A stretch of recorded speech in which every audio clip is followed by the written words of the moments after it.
और देखिए नवंबर महीने के ऑटो सेल्स के आंकड़े आ गए हैं। टाटा मोटर्स की बिक्री जो है वो 25% बढ़ी है। वहीं बजाज ऑटो की बिक्री जो है वो अनुमान से कम यहां पर रही है। मेरे साथ मेरे सहयोगी डिम्पी कालरा यहां पर ज्यादा अपडेट के जुड़ गए हैं। डिम्पी बताइए, बाकी दूसरी कंपनियों के आंकड़े जो है सेल्स के वो किस तरह के रहे?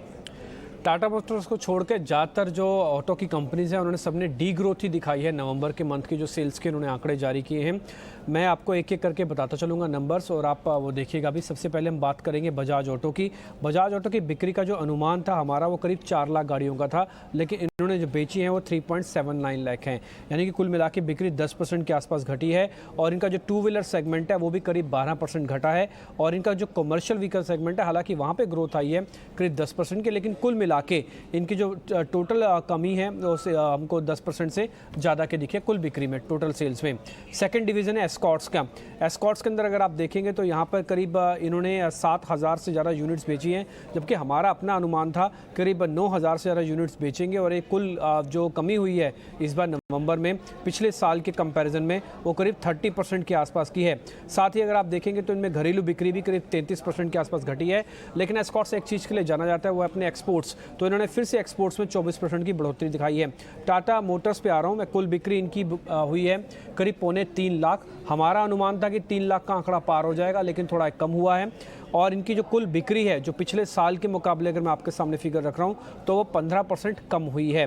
इसके अंदर भी अगर आप एक्सपोर्ट्स का आंकड़ा देखेंगे तो इनका वो भी ठीक है, इन्होंने भी 30% एक्सपोर्ट्स इनका भी बढ़ा है। आगे आते हैं अशोक लीलैंड के नंबर्स पे। अशोक लीलैंड की कुल बिक्री 10,480 यूनिट की रही। हमारा मानना था कि 11,000 से ज़्यादा यूनिट्स की गाड़ियाँ बेच देंगी, लेकिन थोड़ी कम है। पिछले साल के मुकाबले इनकी जो गाड़ियों की बिक्री हुई है वो कम है। और घरेलू बिक्री भी करीब 3-3.5% आसपास घटी है।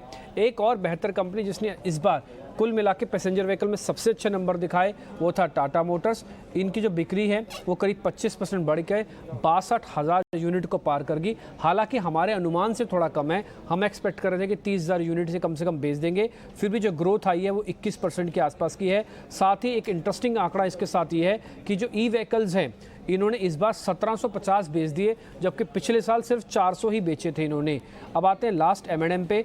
M&M की जो कुल बिक्री है, जिस पैसेंजर व्हीकल बिक्री कहते हैं ऑटोमेशन में, वो करीब 6-6.5% बढ़ी है। और ट्रैक्टर बिक्री के अंदर अगर आप देखें तो अनुमान से थोड़ी कम, वो 27,681 रही है। कुल मिला के M&M के नंबर भी हमारी उम्मीद से थोड़े कमज़ोर ही थे।